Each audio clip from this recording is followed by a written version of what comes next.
आजिकाली कलाकार से निर्देशक कौन बोली से जानी ना निर्देशना देवी कौन से कलाकार माने आजिकाली नमस्कार ए नुआ पीढ़ीर कलाकार माने बहुत उद्धत सत कही अन्य को सम्मान दे शिखी ना सेमानकर पैसा भल तो सेमाने भल किंतु अतीतर कलाकार माने पैसा को अनौ नथिले कला को अनौले नारी नुहे तो नारायण 2004 मसीहार तामाने 2004 मसीहार आपण कॉपी कैट फिल्म करूथली कॉपी कैट फिल्म करिछि मोर प्रथम सिनेमा होची सुना हरिणी खिलोना मु मारिथली कई जानी पाले मु सेटा खिलोना मारिछि बेली ए कलिंग स्टूडियो पई 200 कोटी टंका सैंक्शन हेतला 200 कोटी जो हेतला ए जो 200 कोटी रो प्रकल्प आपण देखुचंती एहा केते दूर सत या भीतर आउ किछि अन्य रहस्य रहिछि कि किए जाउछि सेठी शूटिंग करिया पईगा काई कलिंग स्टूडियो तापर सरकार 200 कोटी सेठी काई कि देले सरकार 200 कोटी टंका रे सिनेमा हॉल तयारी कलेनी आपन लागु कि ओडिसा रे सिनेमा हॉल नाही बोली ओडिया सिनेमा चालुन यस 5 टंका 7 टंका 8 टंका रे सिनेमा रे हेइकिरी हम सुपर हिट होतला हम प्रोड्यूसर पैसा फेरी पाई कि लाभ करूतिले एबे 50 टंका हैला पर भी काई कि पाउनांती पैसा समस्त जानि चंदी वाटा को समस्त कहउचंदी गोटे कास्टिंग काउच हमोनारे गोटे कास्टिंग काउच भारतला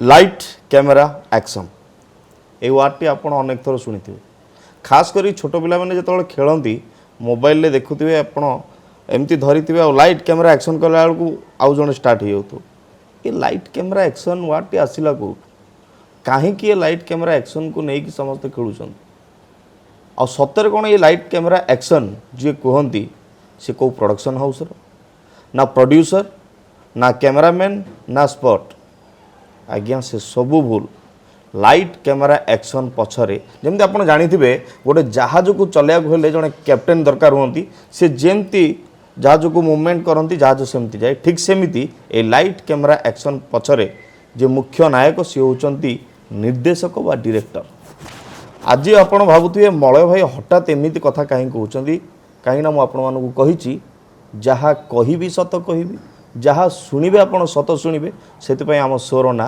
प्लीज सत कहे आमर प्रश्नर उत्तर देवाई आज आम सहित जी जोड़ी होगी अच्छा अनेक कलाकार को जी गढ़ी अनेक कलाकार जहाँ को भय करती जी लाइट कैमेरा एक्शन कहला माने शॉट दौथुवा अभिनेत्री किंबा अभिनय करुवा कौन भी व्यक्ति हूँ तांको देहरु गम गम होगी झाड़ बाहरी पड़े एमती जड़े निर्देशक जे अनेक बड़ बड़ हिट्स देइचंती एवं आपण माने तांकर निर्देशना को भल पाइबा देइचंती से आउ केही नुहंती आम सहित जोड़ी होइचंती आज प्लीज सत कहिबे कार्यक्रम रे हिमांशु परिजा सर जहाँ को आपण माने चंडी परिजांक नाम रे जानिचंती सर नमस्कार जय जगन्नाथ आम कार्यक्रम को आपन को स्वागत आज जहाँ भी कहिबे प्लीज सर सत कहिबे मु तो सत कहे सब बड़े सत कहे प्रथमे मु सर जानिया पई चाहिबी कि एते वर्षर अभिज्ञता आपण पाखे एते कलाकार को सृष्टि करचंती एते कलाकार को देखी आछंती एबेर जेनरेशन रो कलाकार आपण आपणकर कैरियर आरंभ करबा टाइम रो कलाकार भितर कौन पार्थक्य देखुचंती बहुत पार्थक्य आजिका जेनेरेशन रो सत कहबी मते कुहाई सत कहबी कई मो कथा को निज देह को नेबेनी प्रथम कथा सत या पूर्व काल रे जो कलाकार माने थिले मरी हजी गलेनी से माने थिले भल बहुत भल सेठी गोटे सम्मान थिला गोटे प्रेस्टीज थिला आजिकाली आजिकाली कलाकार चिन्हती डायरेक्टर निर्देशक कौन से निर्देशक कौन बोली से जानी ना निर्देशना देवी कौन से कलाकार माने आजिकाली नमस्कार दूर था कि नमस्कार आमे सेतले सेमती नमस्कार नतला आमे बड़ मान को मु निर्देशक हेले भी विजय महांती को विजय भाई नमस्कार उत्तम भाई नमस्कार मीर भाई नमस्कार आमे एमिति करतलु आजिकाली ସାର୍ ନମସ୍କାର, ସାର୍ ନମସ୍କାର। ଆଉ ଅଧିକ ନମସ୍କାର ବି କରୁନାହାନ୍ତି। ଇଏ ପ୍ରଥମ ସତ ସେମାନେ ଭୁଲିଗଲେଣି। ତାପରେ ସେ କଳାକାରମାନଙ୍କୁ ନିର୍ଦ୍ଦେଶନା ଦେବାରେ ମଜା ଥିଲା, ସେମାନେ କଥା ଶୁଣୁଥିଲେ। ଆଉ ଏ କଳାକାରମାନେ କହୁଛନ୍ତି ଆମେ ସବୁ ଜାଣିକିରି ଆସିଛୁ, ଆମକୁ ନିର୍ଦ୍ଦେଶନା ଦେବା ଦରକାର ନାହିଁ, ତମେ ଆମଠୁ ନିର୍ଦ୍ଦେଶନା ଶିଖ। ଆମେ ତାଙ୍କୁ କ'ଣ ନିର୍ଦ୍ଦେଶନା ଦେବୁ, କ'ଣ ତାଙ୍କୁ ବତେଇବୁ? ଏ ନୂଆ ପିଢ଼ିର କଳାକାରମାନେ ବହୁତ ଉଦ୍ଧତ, ସତ କହିଛି, ବହୁତ ଉଦ୍ଧତ, ଅନ୍ୟକୁ ସମ୍ମାନ ଦେଇ ଶିଖି ନାହାନ୍ତି। ସେମାନଙ୍କର ପଇସା ଭଲ ତ ସେମାନେ ଭଲ, କିନ୍ତୁ ଅତୀତର କଳାକାରମାନେ ପଇସାକୁ ଅନଉନଥିଲେ, କଳାକୁ ଅନଉଥିଲେ। କଳା କେମିତି ଆଗକୁ ଯିବ? ମିହିର ଦାସ କୁହନ୍ତୁ, ତାଙ୍କ ଭଳିଆ ଗୋଟିଏ ସବଷ୍ଟିଚ୍ୟୁଟ୍ ଆର୍ଟିଷ୍ଟ ବର୍ତ୍ତମାନ ଦେଖାଇ ଦେଇପାରିବେ? ନାହିଁ। ବିଜୟ ମହାନ୍ତି, ଉତ୍ତମ ମହାନ୍ତି, ଶ୍ରୀରାମ ପଣ୍ଡା, ତ୍ରିପୁରା ମିଶ୍ର, ତନ୍ଦ୍ରା ମହାନ୍ତି, ଅପରାଜିତା ମହାନ୍ତି, ଜୟରାମ ସାମଲ କାହାନ୍ତି ସେ କଳାକାର? ଏବେ ସେ କଳାକାର କାହାନ୍ତି? କାହାକୁ ଆମେ ନିର୍ଦ୍ଦେଶନା ଦେବା? ନିର୍ଦ୍ଦେଶନା କଥା ଛାଡ଼, ଆମେ ଗୋଟେ ନିର୍ଦ୍ଦେଶକ ଭାବରେ ଆମ ଦେହରେ ବାଜି ଯାଇଛି, ଆମେ ଅଛୁ। କିନ୍ତୁ ଆପଣଙ୍କ ମତରେ ଏବେ ଜେନେରେସନର ଯେଉଁ କଳାକାରମାନେ ଆସୁଛନ୍ତି ସେମାନେ କେହି ଗୋଟିଏ ବି ଭଲ ନୁହନ୍ତି ନା? ଆପଣ ନଜରରେ କିଏ ଅଛନ୍ତି ଜଣେ ଭଲ ଅଛନ୍ତି? ଶୁଣନ୍ତୁ, ବସ୍ତାଏ ଚାଉଳ ନେବେ, ତା ଭିତରୁ ଗୋଟେ ଚାଉଳ ଭଲ ଥିବ, ସିଏ କ'ଣ ଭଲରେ ଗଣତି ହେବ? ସବୁ ପରା 100ରୁ 99 କଳାକାର ବର୍ତ୍ତମାନ ଉଦ୍ଧତ, ମୁହଁରେ ଶୁଣେଇ ଦେଉଛନ୍ତି, ନିର୍ଦ୍ଦେଶକଙ୍କୁ ମାନୁନାହାନ୍ତି।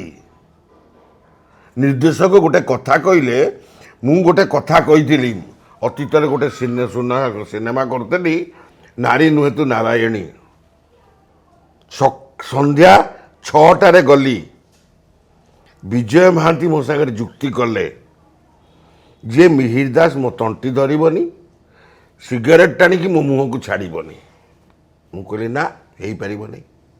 ମୁଁ ଆରମ୍ଭରୁ କହିଛି ଏ ସିନେମାଟି ମୁଁ କେଉଁଠୁ କରୁଛି, ଆପଣ କେଉଁ ଚରିତ୍ର କରୁଛନ୍ତି?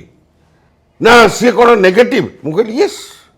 ଯିଏ ଖଳ ଅଭିନେତାମାନଙ୍କୁ ସପୋର୍ଟ କରେ ସିଏ ନେଗେଟିଭ। ନା ସିଏ ମୋ ଧରିବନି? ମୁଁ କହିଲି ଧରିବନି। ସବୁ ଜୁଡୋର ମୁଁ ଫାଇଟ୍ ମାଷ୍ଟର ସମସ୍ତେ ବସିଛନ୍ତି। ଆମର ଦଳବେହେରାଙ୍କ ଘର ସାମ୍ନାରେ, ବାଲିକୁଦାରେ ଘର ସାମ୍ନାରେ ମୁଁ ସୁଟ୍ କରିବାକୁ ଯାଇଛି। ସନ୍ଧ୍ୟା 6ଟାରୁ ରାତି 12ଟା ବାଜିଗଲା ତାଙ୍କୁ କନଭିନ୍ସ କରିବାରେ। ମୁଁ କହିଲି ନା, ଆପଣ ଯାହା ବି କୁହନ୍ତୁ, ମୁଁ ଆପଣଙ୍କ ତଣ୍ଟି ସିଏ ଧରିବ, ଆପଣଙ୍କ ମୁହଁକୁ ସିଗାରେଟ୍ ଟାଣିକିରି ଛାଡ଼ିବ, ଆପଣ ବରଦାସ୍ତ କରିବାକୁ ପଡ଼ିବେ। ନା ମୁଁ ତ ନେଗେଟିଭ ନି। ମୁଁ କହିଲି ଆପଣ ନେଗେଟିଭ। ମୁଁ ପୁରା କରୁଛି ଦାମିନୀ ସବଜେକ୍ଟର କରୁଛି, କପି କରୁଛି, ଦାମିନୀ ସବଜେକ୍ଟର କପି କରୁଛି। ଆପଣ କରୁଛନ୍ତି ଅମରୀଶ ପୁରୀ କ୍ୟାରେକ୍ଟର। ଅମରୀଶ ପୁରୀ କ'ଣ ସେଥିରେ ନେଗେଟିଭ? ଆପଣ ବିଜୟ ମହାନ୍ତି ଯାହା ହେଲେ ବି ଆପଣ କେବେକାର କଥା କହୁଛନ୍ତି? ଏଇଟା ନାରୀ ନୁହେଁ ତୁ ନାରାୟଣୀ 2004 ମସିହାର। ତାମାନେ 2004 ମସିହାରେ ଆପଣ କପି କ୍ୟାଟ୍ ଫିଲ୍ମ କରୁଥିଲି। କପି କ୍ୟାଟ୍ ଫିଲ୍ମ କରିଛି। ମୋର ପ୍ରଥମ ଆରମ୍ଭ ହେଉଛି ମୋ ନିଜ ଇଏରୁ କହିଛି, ଯାହା କହିବି ସତ କହିବି। ମୋର ପ୍ରଥମ ସିନେମା ହେଉଛି ସୁନା ହରିଣୀ।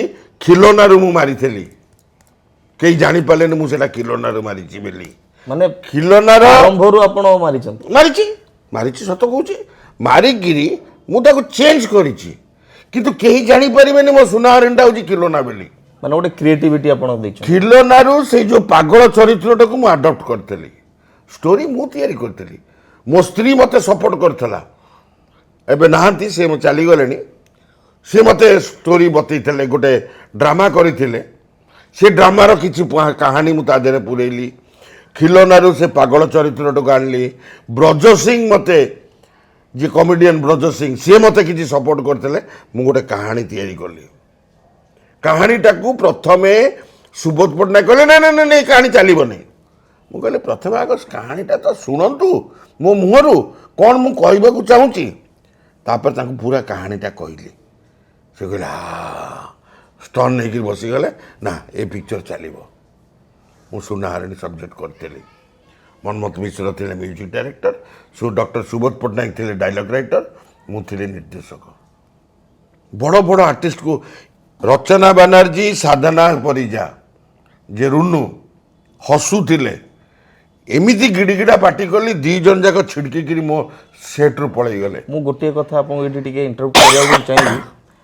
ଯେମିତି ରୁନୁ ଅପାଙ୍କ କଥା କହିଲେ ଆପଣ, ଯାହା ଲୋକ କୁହନ୍ତି, ଯାହା ବାହାରୁ ମୁଁ ଶୁଣେ, ମୁଁ ସେଇଟା ଆପଣଙ୍କୁ ଡାଇରେକ୍ଟ ପଚାରିବାକୁ ଚାହିଁବି।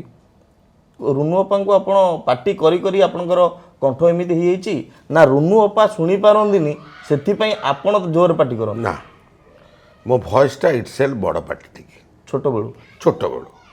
ମୁଁ କାହିଁକି ରୁନବାକୁ ଦୋଷ ଦେବି? ରୁନବାକୁ ଟିକେ କମ୍ ଶୁଭୁଥିଲା ସତ, କିନ୍ତୁ ମୋ ପାଟି ସକାଶେ ରୁନବା ସାଙ୍ଗରେ କୌଣସି ସମ୍ପର୍କ ନାହିଁ। ମୁଁ ବଡ଼ ପାଟି କରୁଥିଲି, ମୁଁ ଡରୁଥିଲେ ଲୋକ ମୋତେ। ଆଜିକା ଜୀବନରେ କଳାକାରଙ୍କୁ କହିବି, ସେମାନେ ମେକଅପ୍ ପୋଛି ଦେଇକିରି ପଳେଇଯିବେ, ମେକଅପ୍ ପୋଛି ଦେଇକି ପଳେଇଯିବେ। ରଚନା ବାନାର୍ଜୀ ଭଳିଆ ଝିଅ, ଯିଏକି ହିରୋ, ଟପ୍ ହିରୋଇନ୍, ସିଏ ମୋ କଥା ଶୁଣିକିରି ଦୂରକୁ ଚାଲିଗଲା, ଆଉ ହସିଲେନି। ଆପଣଙ୍କୁ କହୁଥିଲି, କିନ୍ତୁ ଆଜିକା ଜେନେରେସନର ଲୋକକୁ କହିବି, କ'ଣ ଡାଇରେକ୍ଟର ମୋତେ ଏମିତି କ'ଣ କହିଲେ, ମୁଁ ଆଉ କରିବିନି। ସାଙ୍ଗେ ସାଙ୍ଗେ ଚ୍ୟାନେଲକୁ ଫୋନ୍, ଆଜ୍ଞା ମୁଁ ଚାଲିଲି, ମେକଅପ୍ ଉଠେଇଲେ, ଗାଡ଼ି ଧରିଲେ, ପଳେଇଗଲେ। ନିହାତି କହିବି ଆଉ ଆଜିକା ଯୁଗ ଆଉ ପର ଯୁଗର କଥା। ମୁଁ ଗୋଟିଏ କଥା ଆଉ ଟିକେ ଜାଣିବା ପାଇଁ ଚାହିଁବି ଆପଣଙ୍କ ପାଖକୁ। ଜଣେ ଭଲ ନିର୍ଦ୍ଦେଶକ, ଅଭିଜ୍ଞତା ଅଛି ଆପଣଙ୍କର ଅନେକ, ସେଥିପାଇଁ ହୁଏତ ଅନେକ କଳାକାର ଆପଣଙ୍କୁ ଡରନ୍ତି। ଆମେ ମଧ୍ୟ ଛୋଟବେଳୁ ଆପଣଙ୍କଠୁ ଦେଖିଛୁ, କିଛି ଶିଖିଛୁ, କିନ୍ତୁ ମନକୁ ବେଳେବେଳେ ପ୍ରଶ୍ନ ଆସେ, ସେତେବେଳେ ଯେଉଁ ସିନେମା ହେଉଥିଲା, ଗୋଟେ ସିନେମାର ବଜେଟ୍ ରହୁଥିଲା 25 ଲକ୍ଷ, 30 ଲକ୍ଷ, ଇଭେନ୍ କି 50 ଲକ୍ଷ, କୋଟିଏ ପର୍ଯ୍ୟନ୍ତ ବି ଆପଣ ଯାଇଛନ୍ତି। କିନ୍ତୁ ଏବେ ଯଦି ଆମେ ସିନେମା ଉପରୁ ଟିକେ ନଜର ପକାଇବା, 7 ଲକ୍ଷ 8 ଲକ୍ଷରେ ବି ସିନେମା ହେଇଯାଉଛି, 15 ଦିନରେ ବି ସୁଟ୍ ହେଇଯାଉଛି, ଡିରେକ୍ଟର ମାନେ ବି ସୁଟ୍ କରିକି ଦେଇ ଦେଉଛନ୍ତି। ସେଇଟା ସିନେମା ନୁହଁ, ସେଇଟା ଗୋଟେ ଫାର୍ସ। ଯିଏ ବି କରୁଛନ୍ତି, ମୁଁ ସତ କହିବି, 7 ଲକ୍ଷରେ କେବେ ସିନେମା ହେବନି। କ୍ୟାମେରା ନେଇଯିବ କେବଳ ପୁରା 7 ଲକ୍ଷ ଟଙ୍କା। ତମେ କଳାକାରଙ୍କୁ କ'ଣ ଦେବେ, ଟେକ୍ନିସିଆନ୍ ମାନଙ୍କୁ କ'ଣ ପଇସା ଦେବେ, କ'ଣ ଡେଜ୍ ଅଫ୍ ସୁଟିଂ କ'ଣ କରିବେ, ଖାଇବେ କ'ଣ, ରହିବେ କ'ଣ? ଯିଏ ବି କରୁଛନ୍ତି ରାତି ଅନିଦ୍ରା ହେଇକି 3 ଦିନରେ ସୁଟିଂ ସାରିକି ଦେଉଛନ୍ତି, ସେଗୁଡ଼ା ସବୁ ସିନେମା ନୁହଁ। ମୋତେ କହିଲେ, ସୁନାହାରିଣୀ ମୁଁ କରିଥିଲି, ମୋର 35 ଦିନ ସୁଟିଂ ହେଇଥିଲା। ସୁନାହାରିଣୀ ଚାଲିଲା ସେତେବେଳେ ଦଶହରାରେ 3ଟା ପିକ୍ଚର ସେଥରକ ରିଲିଜ୍ ହେଇଥିଲା। ସୁନାହାରିଣୀ, ରକତ ଲେଖିଛି ନିଜର କିଏ, ବିଧାତା, 3ଟାକୁ 3ଟା ସୁପର ହିଟ୍ ଦେଖିବ ସେତେବେଳେ। ଏବେ ହିଟ୍ କାହିଁ? ଏବେ ହିଟ୍ ମୋତେ ଗୋଟେ କହିଲେ କେଉଁ ପିକ୍ଚର ହିଟ୍? ହଁ, ଏବେ ଦାମିନୀ ବାବୁର ହିଟ୍ ହେଇଛି, ବୋଉ ବୁଟୁ ଭୂତ ବାବୁର ହିଟ୍ ହେଇଛି, ମାନୁଛି, ମୁଁ ଶୁଣିଛି, ବଜାରରୁ ଶୁଣିଛି, ସେଟା ହିଟ୍ ହେଇଛି। କିନ୍ତୁ ସେମାନେ କ'ଣ 15 ଦିନରେ ସୁଟିଂ କରିଛନ୍ତି? ଇମ୍ପସିବଲ୍। କେବେ 15 ଦିନ କରିନଥିବେ, ମିନିମମ୍ 35 ଦିନ ସୁଟିଂ କରିଥିବେ। ଆଉ ଏବେ ଯେଉଁ ଆମେ ସୋସିଆଲ ମିଡ଼ିଆରୁ ଦେଖିବାକୁ ପାଉଛୁ, ଯେଉଁ ବି ପ୍ରଡକ୍ସନ୍ ହାଉସ୍ଙ୍କର ଫିଲ୍ମ ହିଟ୍ ହେଇଛି, ତାଙ୍କୁ ନ୍ୟାସନାଲ୍ ଆୱାର୍ଡ଼ ମଧ୍ୟ ଦିଆଯାଉଛି, ସବୁକିଛି କରାହେଉଛି। ତା'ମାନେ କ'ଣ ସବୁ ଫେକ୍? ନା, ସେମାନେ ଭଲ କରୁଛନ୍ତି ବୋଲି ନ୍ୟାସନାଲ୍ ଆୱାର୍ଡ଼ ପାଉଛନ୍ତି। ନ୍ୟାସନାଲ୍ ଆୱାର୍ଡ଼ ଗୋଟେ ଫେକ୍ ମୁଁ ବୋଲି କହିପାରିବିନି।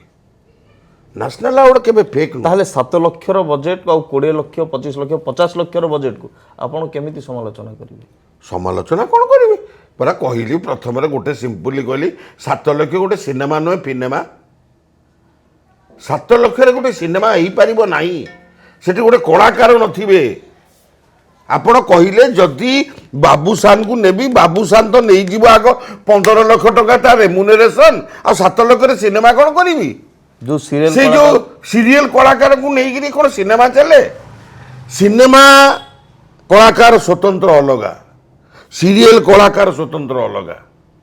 ସିରିଏଲ କଳାକାର କେବେ ସିନେମା କଳାକାର ହେଇପାରିବେନି, ତାକୁ ମେହନତ କରିବାକୁ ପଡ଼ିବ। ମୋତେ ଗୋଟେ ଆଜିକା ଡେଟ୍ରେ କହିଦିଅନ୍ତୁ, ହୁ ଇଜ୍ ମିହିର ଦାସ? ଏତେ ଲୋକ ଆପଣଙ୍କର ସୁଟିଂ କରୁଛନ୍ତି, ଏତେ ସିରିଏଲ ଚାଲିଛି, 10ଟା 12ଟା ସିରିଏଲ ଚାଲିଛି, ହୁ ଇଜ୍ ମିହିର ଦାସ? ଗୋଟେ କଳାକାର କୁହନ୍ତୁ, ମୁଁ ଯାଇକି ତା ଗୋଡ଼ ତଳେ ପଡ଼ିବି, କହିବି ହଁ ତମେ ମିହିର ଦାସ ଭଳିଆ ଆକ୍ଟିଂ କରୁଛ। କିଏ ସିଏ? କେହି ନାହାନ୍ତି, କେହି ବି ଜନ୍ମ ହେଇପାରିବେ ନାହିଁ, କାହିଁକିନା ତାର ଡେଡିକେସନ୍ ନାହିଁ। ମିହିର ଦାସର ଡେଡିକେସନ୍ ଥିଲା। ମିହିର ଦାସ ଭାବୁଥିଲା ମିହିର ଦାସ କେମିତି କରିବ ପ୍ରତି ସିନେମାରେ ବୋଲି ମିହିର ଦାସ ଚିନ୍ତା କରୁଥିଲା। ବିଜୟ ମହାନ୍ତି ଚିନ୍ତା କରୁଥିଲେ ନାଇଁ ଏଇ ସିନେମାରେ ଏଇଆ କରିଛି, ସେ ସିନେମାରେ ଟିକେ ହଟକେ କରିବି, ଅଲଗା ଟାଇପ୍ର କରିବି। ସେମାନେ ଭାବୁଥିଲେ ଡାଇରେକ୍ଟରଠୁ ଅଧା ରିଲାକ୍ସେସନ୍ ସେମାନେ ନେଇଯାଉଥିଲେ। ଏବେ ତ ଡାଇରେକ୍ଟର ସେଟ୍ରେ ପଶିଲା ବେଳକୁ କଳାକାର ଆସିନାହାନ୍ତି। କଳାକାର ଆସିବେ ତାଙ୍କ ହିସାବରେ 10ଟା ବେଳେ, 11ଟା ବେଳେ, 12ଟା ବେଳେ। ଡାଇରେକ୍ଟର ଯାଇକି ସକାଳ 8ଟାରେ ବସିଥିବ। ଏମାନେ କ'ଣ କଳାକାର? ମିହିର ଦାସକୁ ସକାଳ 6 କହିଲେ ସକାଳ 6ରେ ଆସେ। ବିଜୟ ମହାନ୍ତିକୁ ସକାଳ 7ରେ କହିଲେ ସକାଳ 7ରେ ଆସିକି ପହଞ୍ଚିବେ। ସିଦ୍ଧାନ୍ତ ମହାପାତ୍ରକୁ ସକାଳ 5 କହିଲେ ସକାଳ 5ରେ ଆସିକି ରେଡ଼ି ହେଇକି ମେକଅପ୍ ନେଇକି ରେଡ଼ି ହେଇଥିବ। ଆପଣ ସେତେବେଳେ ବି କାମ କରୁଥିଲେ, ଆପଣ ଏବେ ବି କାମ କରୁଛନ୍ତି। ଏବେ ନୂଆ ପିଢ଼ିର କଳାକାରମାନଙ୍କୁ ନେଇ କାମ କରୁଛନ୍ତି, ସେତେବେଳେ ଆପଣଙ୍କ ସମୟରେ ଯେଉଁ କଳାକାରମାନଙ୍କୁ ନେଇ କାମ କରୁଥିଲେ। ଏଇ ଯେଉଁ ଫରକ ଭିତରେ ଏବେ କେଉଁ କଳାକାର ଲାଗୁଛନ୍ତି କି ହଁ ଇଏ ଜଣେ ଭଲ କଳାକାର, ଇଏ ଟାଇମଲି ମୋତେ କାମ ଦେଉଛି, ୟାଠୁ ମୁଁ କାମ ବାହାର କରିପାରୁଛି, ଆପଣଙ୍କ ମତରେ? ନାହିଁ ସେମିତି କି ସତ କହିବି, ସତ କହିବାକୁ ତମେ ମୋତେ ବାଧ୍ୟ। ଅତି ସୁନ୍ଦର କଥା। ଆଉ ଗୋଟେ ସତ କଥା ନିହାତି ଆପଣଙ୍କ ପାଖରୁ ଜାଣିବି। ଆମେ ଛୋଟବେଳୁ ଶୁଣି ଆସିଛୁ କଳିଙ୍ଗ ଷ୍ଟୁଡ଼ିଓ, ସେଇଠି ସବୁ ସିନେମା କୁଆଡ଼େ ନିର୍ମାଣ ହେଇଥାଏ ପ୍ରାୟତଃ ହଉଥିଲା। ଏବେ ବି ସେ କଳିଙ୍ଗ ଷ୍ଟୁଡ଼ିଓ ନୂଆ ରୂପରେ ନୂଆ ରୂପରେଖ ଦିଆଯାଇଛି କଳିଙ୍ଗ ଷ୍ଟୁଡ଼ିଓକୁ। ଏ କଳିଙ୍ଗ ଷ୍ଟୁଡ଼ିଓ ପାଇଁ 200 କୋଟି ଟଙ୍କା ସାଙ୍କସନ୍ ହେଇଥିଲା। 200 କୋଟି ଯେଉଁ ହେଇଥିଲା, ଏ ଯେଉଁ 200 କୋଟିର ପ୍ରକଳ୍ପ ଆପଣ ଦେଖୁଛନ୍ତି, ଏହା କେତେ ଦୂର ସତ? ୟା ଭିତରେ ଆଉ କିଛି ଅନ୍ୟ ରହସ୍ୟ ରହିଛି କି, ନା ଆଉ କିଛି କରିହେବ କି? ମୁଁ ଗୋଟେ କଥା କହିବି। ଆଜ୍ଞା, 200 କୋଟି ଯେଉଁ ସାଙ୍କସନ୍ ହେଇଥିଲା, ତମେ ଶୁଣିଛ, ମୁଁ ଶୁଣିଛି। 200 କୋଟି ପାନ କଡ଼ା ନୁହଁ, ଟଙ୍କା। ଏ ଯେଉଁ 200 କୋଟି ଟଙ୍କା ଆସିଲା, ଏ କାହିଁକି ଆସିଲା? କ'ଣ ହେଲା କଳିଙ୍ଗ ଷ୍ଟୁଡ଼ିଓର? କାମ ସାରି ହେଇଗଲାଣି କିଛି, କିଏ ଯାଉଛି ସେଠି ସୁଟିଂ କରିବା ପାଇଁକା? କାହିଁ କଳିଙ୍ଗ ଷ୍ଟୁଡ଼ିଓ? ତାପରେ ସରକାର 200 କୋଟି ସେଠି କାହିଁକି ଦେଲେ? ସରକାର 200 କୋଟି ଟଙ୍କାରେ ସିନେମା ହଲ୍ ତିଆରି କଲେନି, ଯେଉଁଠି ଲୋକ ଯାଇକିରି 50 ଟଙ୍କା ଦେଇକିରି, ଏ ଧାନ କାଟୁଥିବା ଲୋକ 50-60 ଟଙ୍କା ଦେଇକି ସିନେମା ଦେଖିବେ। ଏ 250 ଟଙ୍କା ଦେଇକିରି ସିନେମା କିଏ ଯିବ? ଟୋଟାଲ ସିନେମା ହଲ୍ ଥିଲା ଆମ ଓଡ଼ିଆ ଇଣ୍ଡଷ୍ଟ୍ରି ଭିତରେ 220ଟା ସିନେମା ହଲ୍। ଆପଣ ବିଶ୍ୱାସ କରିବେନି, ବର୍ତ୍ତମାନ ଅଛି 70ଟା। କାହିଁକି, କ'ଣ ପାଇଁ ବନ୍ଦ ହେଇଗଲା? ସରକାରଙ୍କର କିଛି ସାହାଯ୍ୟ ନାହିଁ। ସରକାର ଯେଉଁ ସିନେମା ହଲ୍ ଗୁଡ଼ିକ ଭୁଷୁଡ଼ି ଯାଉଥିଲା, ତାକୁ ଟେକିବା ପାଇଁକା କିଛି ଅନୁଦାନ ଦେଲେନି। 200 କୋଟି କଳିଙ୍ଗ ଷ୍ଟୁଡ଼ିଓକୁ ଦେଇ ଲାଭ କ'ଣ? କଳିଙ୍ଗ ଷ୍ଟୁଡ଼ିଓ କ'ଣ ସିନେମା ତିଆରି କରିଦେବ? ଆରେ କଳାକାର ବଞ୍ଚିଲେ, ଟେକ୍ନିସିଆନ୍ ବଞ୍ଚିଲେ ସିନେମା ଚାଲିବ, ସିନେମା ହଲ୍ ଥିଲେ ସିନେମା ଚାଲିବ। ଆପଣଙ୍କୁ ଲାଗୁଛି କି ଓଡ଼ିଶାରେ ସିନେମା ହଲ୍ ନାହିଁ ବୋଲି ଓଡ଼ିଆ ସିନେମା ଚାଲୁନି? ୟେସ୍, ପକ୍କା, ଏକଦମ ସତ କଥା, ଏକଦମ ସତ କଥା। ଆପଣ କହିଲେ ଧାନ କାଟୁଥିବା ଲୋକ, ଚାଷ କରୁଥିବା ଲୋକ, 250 ଟଙ୍କା ଦେଇ ତା ଫ୍ୟାମିଲି, 1000 ଟଙ୍କା, ଯଦି 4 ଜଣ ମେମ୍ବର ହେବେ, 250 ଟଙ୍କା ଦେଇ ସେ କେହି ଯିବେ ଏଇ ଯେଉଁ କମ୍ପ୍ଲେକ୍ସ ହେଇଛି ସବୁ ସେଠିକି ଦେଖିବାକୁ, ସିନେପ୍ଲେକ୍ସ କ'ଣ ସେଇ ଯେଉଁ ଏଠି ହେଇଛି ଦୁର୍ଗା ସିନେମା, ସେଠି ସେ ସବୁ ଯିବେ ଦେଖିବା ପାଇଁକା? 1000 ଟଙ୍କା ଖର୍ଚ୍ଚ ହେବ। ତା ଛାଡ଼ିକିରି ଯଦି ଟିକେ ବୁଟ ଖାଇଲେ, ଯଦି ଟିକେ ସେ ଯେଉଁ ପପକର୍ନ ଖାଇଲେ, ସେ ଆହୁରି ପଇସା। ତାପରେ ଯିବା ଆସିବା। ଆମେ ଦେଖିଥିଲୁ ଆମ ବେଳେ ଅଟୋ ଭର୍ତ୍ତି ହେଇକିରି ସମ୍ରାଟ ଟକିଜକୁ ଲୋକ ଆସୁଥିଲେ, ହାଉସଫୁଲ୍ ହେଉଥିଲା। ଅଟୋ କରିକି ଆସୁଥିଲେ, ମ୍ୟାଟାଡୋର କରିକି ଆସୁଥିଲେ। ଏବେ କାହିଁ ସେ ସବୁ? ତାମାନେ ଆପଣଙ୍କ ମତରେ ଯେ ସିନେମା ହଲ୍ ହେବା ଉଚିତ ଆଉ ବହୁତ କମ୍ ମୂଲ୍ୟ ରହିବା ଉଚିତ, ଯାହାଫଳରେ କି ହେବ ତା ପାଇଁ କଳାକାରମାନଙ୍କୁ ବି ଟିକେ ପରିଶ୍ରମ କରିବା ଉଚିତ। ନା ନା, ସିନେମା ଚାଲିଲେ କଳାକାର ବାହାରି ଯିବେ। ଧରନ୍ତୁ ଉତ୍ତମ ମହାନ୍ତି, ବିଜୟ ମହାନ୍ତି, ଅଜିତ ଦାସ, ଆଜି ମିହିର ଦାସ ମରି ହଜି ଗଲେଣି। ଆମେ ତା ଦେହରୁ କଳାକାର ବାହାର କରିବୁ, ସିନେମା ଚାଲିଲେ ତ। ଏବେ ଯାହା ଆମେ ସୋସିଆଲ ମିଡ଼ିଆରୁ ଦେଖୁଛୁ, ଯେମିତି ଜଣେ ଭଲ କଳାକାର ଅନେକ ମୁଭିଜ୍ କରିଛନ୍ତି, ବହୁତ ଥର ସେ ସମାଲୋଚନାର ଶିକାର ମଧ୍ୟ ହେଉଛନ୍ତି ଗଣମାଧ୍ୟମରେ। ସିଏ କିନ୍ତୁ ଘରେ ଘରେ ନେଇକି ଫିଲ୍ମକୁ ପହଞ୍ଚାଉଛନ୍ତି ତାଙ୍କର ଫିଲ୍ମ। ଆପଣ ଜାଣିଥିବେ ମାଇଣ୍ଡ ଗେମ୍, ମନୋଜ ମିଶ୍ର, ସିଏ ଘରେ ଘରେ ନେଇ ପହଞ୍ଚାଉଛନ୍ତି। ତାମାନେ ସେ କ'ଣ ଠିକ୍ କରୁଛନ୍ତି? କ'ଣ ଘରେ ଘରେ ପହଞ୍ଚାଉଛନ୍ତି? ମୋ ଘରେ ତ ପହଞ୍ଚିନି ଏପର୍ଯ୍ୟନ୍ତ ମାଇଣ୍ଡ ଗେମ୍। ଘରେ ଘରେ କ'ଣ ସିଏ ପହଞ୍ଚେଇବେ? ଘରେ ଘରେ ଇଏ ସିନେମାଟା କ'ଣ ଘରେ ଘରେ ଯାଇକି ପହଞ୍ଚିବା ଇଏ ହେଇଛି? ସିନେମା ହଲ୍ ନାହିଁ, ଲୋକ ଦେଖି ଆପଣ ବିଶ୍ୱାସ କରିବେନି ମୋ କଥାକୁ, 100 କିଲୋମିଟର ଆଜ୍ଞା ଓଡ଼ିଶା ଭିତରେ ଆଜ୍ଞା 100 କିଲୋମିଟର ଭିତରେ ସିନେମା ହଲ୍ ନାହିଁ। ତ ଲୋକ ଯିବେ କେମିତି ସିନେମା ଦେଖିବାକୁ? 5 ଟଙ୍କାରେ 5 ଟଙ୍କା 7 ଟଙ୍କା 8 ଟଙ୍କାରେ ସିନେମାରେ ହେଇକିରି ଆମର ସୁପର ହିଟ୍ ହେଉଥିଲା। ଆମ ପ୍ରଡ୍ୟୁସର ପଇସା ଫେରି ପାଇକି ଲାଭ କରୁଥିଲେ। ଏବେ 50 ଟଙ୍କା ହେଲା ପରେ ବି କାହିଁକି ପାଉନାହାନ୍ତି ପଇସା? 100 ଟଙ୍କା ହେଲା ପରେ ବି କାହିଁ ପଇସା ପାଉନାହାନ୍ତି? ବାଡ଼ହଣା ମାନେ ସବୁ ଅଛନ୍ତି, ବ୍ରୋକର ମାନେ, ସେମାନେ ଖାଇଯାଉଥିବେ କିଛି ପଇସା। ଆଉ ପଇସା ପ୍ରଡ୍ୟୁସରକୁ କ'ଣ ମିଳିବ? ଆଉ ବ୍ରୋକରକୁ ତ ଦେଇ ଦେଇକା ଦେବାଳିଆ ହେଇଯିବ। 200 ସିଟ୍ର ଛୋଟ ଛୋଟ ସିନେମା ହଲ୍, 200 କାପାସିଟିର ପାଖରେ ନେଇକିରି ଲୋକଙ୍କ ପାଖରେ ସିନେମା ପହଞ୍ଚାଅ। ଆଉ ମନୋଜ ମିଶ୍ର ନେଇକିରି ଘରେ ଘରେ କ'ଣ ପହଞ୍ଚେଇବ ସିନେମା? ଘରେ ଘରେ ପହଞ୍ଚି ପାରିବ? ଇମ୍ପସିବଲ୍ କଥା। ଏଇ ଯେଉଁ ୟୁଟ୍ୟୁବ୍ ସିଷ୍ଟମ୍ ହେଇଛି ଆମର ମୋବାଇଲରେ ଦେଖିଦେଇକିରି, ସିନେମାଟା ମୋବାଇଲରେ କାମ ନୁହଁ। ଯଦି ଆପଣ ବଡ଼ ସ୍କ୍ରିନ୍ରେ ନ ଦେଖିବେ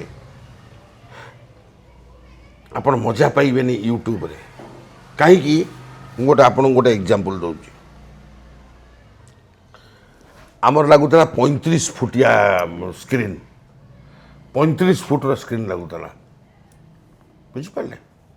ଯଦି 35 ଫୁଟ ସ୍କ୍ରିନ୍ରେ ଖାଲି ଆପଣଙ୍କର ଗୋଟେ କ୍ଲୋଜଅପ୍ ପଡ଼ିବ ତ ଆପଣଙ୍କୁ କଳାକାର ଦର୍ଶକ ମନେ ରଖିବେନି। ନିହାତି ଆପଣ ୟୁଟ୍ୟୁବରେ ଟିଭିରେ ମୋବାଇଲରେ ଦେଖନ୍ତୁ ସିନେମା, ଆପଣ ସେଇ ଫିଲ୍ଡଟା କ'ଣ ଏଠି ପାଇବେ? ସେଇ କଳାକାରଙ୍କୁ କ'ଣ ମନେ ରଖିବେ? ସେଇ କଳାକାରଟା ତିଆରି ହେଲା ବୋଲି କ'ଣ ଜାଣିପାରିବେ? ଏଡ଼େ ଏଡ଼େ ମୁହଁ ପଡ଼ୁଥିଲା, ଏଡ଼େ ଏଡ଼େ ମୁହଁ। ଆପଣ ତାର ଏଇ ଯେଉଁ ଆମର ଯେଉଁ ସ୍କ୍ରିନ୍ରେ ସବୁ ହୋଲ୍ ଅଛି, ସେ ହୋଲ୍ ବି ଦେଖାଯାଉଥିଲା କ୍ଲୋଜଅପ୍ରେ। ତ କଳାକାର ମନେ ରଖୁଥିଲେ। Cinema is something different, TV serial is something different. ମୁଁ ଆଜି ଡାଇରେକ୍ସନ୍ ଦେଉଛି, ମୁଁ ସତ କହିବି, ସତ କହିବାକୁ ଡିସାଇଡ଼୍ କରୁଛି। ଆଜ୍ଞା ମୋ ପାଖକୁ କେହି ଆଉ ଆସୁନାହାନ୍ତି। ଏଇ ଛୋଟ ସିନେମା ମୁଁ ସବୁ କରୁଛି, ଏ ସିଦ୍ଧାର୍ଥ ଚ୍ୟାନେଲର, ଏଇ ଅମୁକର, ଏ 12 ଦିନିଆ 15 ଦିନିଆ ପେଟ ପୋଷିବା ପାଇଁକା।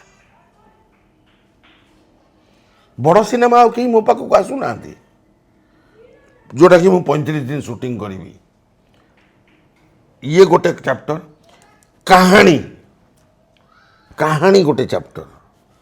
ଭଲ କାହାଣୀ ନାହିଁ ଆମ ଓଡ଼ିଆରେ। ଯେଉଁ ଭଲ କାହାଣୀ ଗୋଟେ ଦୁଇଟା ହେଉଛି, ଭଲ ଚାଲୁଛି, କାହାଣୀ ନାହିଁ। କାହାଣୀ ଦରକାର, ପଇସା ଦରକାର, ଡେଜ୍ ଅଫ୍ ସୁଟିଂ ଦରକାର, ତାହେଲେ ଗୋଟେ ସିନେମା ଆପଣ ଫୁଲ୍ ପ୍ଲେଜେଡ୍ ଦେଖିପାରିବେ। ଫୁଲ୍ ପ୍ଲେଜେଡ୍ ସିନେମା ଗୋଟେ ଦେଖିପାରିବେ।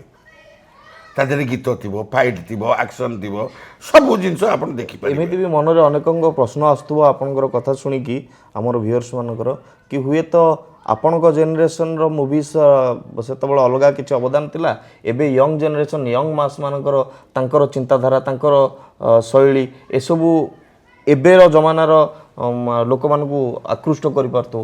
ୟା ଭିତରେ କିଛି ପାର୍ଥକ୍ୟ ରହିଛି କି? କାହିଁ ଆକୃଷ୍ଟ କେଉଁଠି କରୁଛି? ଯଦି ଆକୃଷ୍ଟ କରିପାରୁଥାନ୍ତା ତାହେଲେ ସିନେମା କାହିଁ ଚାଲନ୍ତାନି? ବେଳେବେଳେ ଅନେକଙ୍କ ମନରେ ଏହା ବି ପ୍ରଶ୍ନ ଆସେ ଯେ ଅନେକ ଅଭିନେତ୍ରୀ ହେବା ପାଇଁ ଆସନ୍ତି, କିନ୍ତୁ 2 ମାସ 3 ମାସ ଥରେ କିମ୍ବା 5 ମାସରେ ଥରେ ହଠାତ୍ ସୋସିଆଲ ମିଡ଼ିଆର ଯୁଗରେ ସୋସିଆଲ ମିଡ଼ିଆରେ ଆମେ ଟିକେ ଦେଖିଦେବା, ଖେଳେଇଦେବା ଯେ ଆଜି ମୁଁ ଏଇ ଜାଗାକୁ ଯାଇଥିଲି, ଏମିତି ନିର୍ଦ୍ଦେଶକଙ୍କ ହାବୁଡ଼ରେ ପଡ଼ିଲି, ମୋତେ ସେ ବହୁତ ହଇରାଣ କଲେ। ସମସ୍ତେ ଜାଣିଛନ୍ତି ଏ ୱାର୍ଡ଼ଟାକୁ ସମସ୍ତେ କହୁଛନ୍ତି ଗୋଟେ କାଷ୍ଟିଂ କାଉଚ୍। ଏଇଟା ସବୁ ବେକାର କଥା, ଏସବୁ ବେକାର କଥା। ତମେ ଆଉଛ କପଡ଼ା ଖୋଲୁଛ କାହିଁକି? ଜୋର କରିକି ନିର୍ଦ୍ଦେଶକ ମାନେ ତମ କପଡ଼ା ଖୋଲି ଦେଉଛନ୍ତି? ତମେ କପଡ଼ା ଖୋଲିବାକୁ ଇଚ୍ଛା ନଥିଲେ? ହେଁ, ତମେ କପଡ଼ା ଖୋଲୁଛ କାହିଁକି? ତାପରେ ତମେ କ'ଣ ଆବାଜ କରିପାରୁନ? ତମେ ସେଇଠି ଥାଇକିରି ନିର୍ଦ୍ଦେଶକ ମାନେ କ'ଣ ଛୁରୀ ତଲୱାର ବନ୍ଧୁକ ଧରିକିରି ବୁଲିଛନ୍ତି, ତମକୁ ରେପ୍ କରି ପକାଉଛନ୍ତି? ଇଏ କ'ଣ ଯାତ୍ରାପାଟି? ହେଁ, ଏଗୁଡ଼ା ସବୁ ବେକାର କଥା। ସବୁ ଏ ଝିଅମାନେ ଯାହା କହୁଛନ୍ତି ସବୁ ବେକାର କଥା କହୁଛନ୍ତି। ତାଙ୍କର ଶୋଇବାକୁ ଇଚ୍ଛା ନାହିଁ, ମୁଁ ତାଙ୍କୁ ଜବରଦସ୍ତି ମୋ ପାଖରେ ଶୁଆଇଦେଲି। ତାଙ୍କର ଶୋଇବାକୁ ଇଚ୍ଛା ନଥିଲା କୁଆଡ଼େ। ନାହିଁ ଗୋଟେ ହାତରେ ତାଳି ବଜେଇଲେ ଦେଖିବା। ଆପଣଙ୍କ ସମୟରୁ ଏବେ ପର୍ଯ୍ୟନ୍ତ ସେମିତି କ୍ୟାରେକ୍ଟର ଆପଣଙ୍କ ସମ୍ମୁଖରେ କେହି ଆସିଛନ୍ତି କି? ନା, ମୁଁ କାହାକୁ ଚେଷ୍ଟା ବି କରିନି। ଶୁଣନ୍ତୁ, ଆଉ ଗୋଟିଏ କଥା ମନେ ରଖନ୍ତୁ, ସତ କହିବି, ଯେଉଁ କଳାକାର ସେ ୟଙ୍ଗ ହଉ ବା ଓଲ୍ଡ ହଉ, ଯେଉଁ କଳାକାର ଡେଡିକେଟ୍ ହେଇକିରି ସିନେମା ବା ସିରିଏଲରେ ଅଭିନୟ କରେ, ମୁଁ ତାକୁ ମୁଣ୍ଡରେ ବସାଏ। ଆଜିକା ଦିନରେ ବି ମୁଣ୍ଡରେ ବସାଏ। ତମେ ଡେଡିକେଟ୍ ହେବନି, ତମେ ଯାଇକି ସେଠି ମୋବାଇଲ ଦେଖିବ, ସେଠି ଯାଇକି ରିଲ୍ସ କରିବ, ତମେ ଆସିବ ସିନେମା ସଟ୍ ଦେବା ପାଇଁକା, ତମେ କ'ଣ କରିବ? ତମେ ତ ଡାଇଲଗ ମୁଖସ୍ତ କରିନଥିବ, ତମେ ଜାଣିନଥିବ ସିନ୍ର ଆଗ ପଛ କ'ଣ, ପୂର୍ବ ସିନ୍ କ'ଣ ପର ସିନ୍ କ'ଣ ତମେ ଜାଣିନଥିବ, ତମେ ଗ୍ରାଫଟାକୁ କେମିତି ନେବ? ତମେ ନେଇପାରିବନି। ତେଣୁ ଯେଉଁ କଳାକାର ଡେଡିକେଟେଡ୍ ହେଇକିରି କାମ କରେ, ମୁଁ ତାକୁ ଭଲ ପାଏ। ନଟ୍ ଦ୍ୟାଟ୍ ଯେ ମୁଁ ଖାଲି ସବୁବେଳେ ରାଗେ, ସେ କଥା ନୁହଁ। ଆଉ ଯେ ଆପଣ ଯେଉଁ କହିଲେ, ମୋ ଜମାନାରେ ଆଜି ପର୍ଯ୍ୟନ୍ତ ଏମିତି କୌଣସି ଝିଅ ଆସିନି ଯାହାକି ମୋ ନାଁରେ ଗୋଟେ କାଷ୍ଟିଂ କାଉଚ ବାହାରିଥିଲା, କିନ୍ତୁ ସେ ଭୁଲ, ସେ କାଷ୍ଟିଂ କାଉଚ ଭୁଲ। ମୁଁ ଯାଇକିରି ହାଇକୋର୍ଟରୁ ବେଲ୍ ଆଣିଥିଲି, ରହିଥିଲି, ଶଳା ମୋତେ ଆରେଷ୍ଟ କରିନେବେ କାଳେ, ଶଳା ନିଜର ଇଜ୍ଜତ ତ ଅଛି ନା। ତେଣୁ ସେସବୁ ବେକାର। ତାକୁ ପଚରାଗଲା ବେଳକୁ ସେ କୁଆଡ଼େ ପଳେଇଲା, ସେ ଝିଅ ତାର କୁଆଡ଼େ ତାର ଅତାପତା ନାହିଁ, ସେ ଚାଲିଗଲା, ଉଭା ନେଇଗଲା।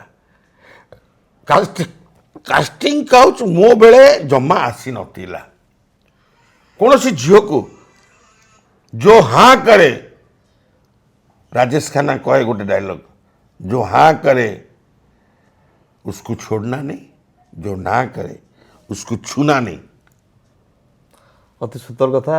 आ गोटे पर्सनाल कथा आपको पचारि सर, मैडम को आप भल पाई बाई ना अरेंज मैरेज? भल पाई बाई, ठकी दे चलीगला। कौन कहबी, एकुटिया जीवन यापन करुच्ची।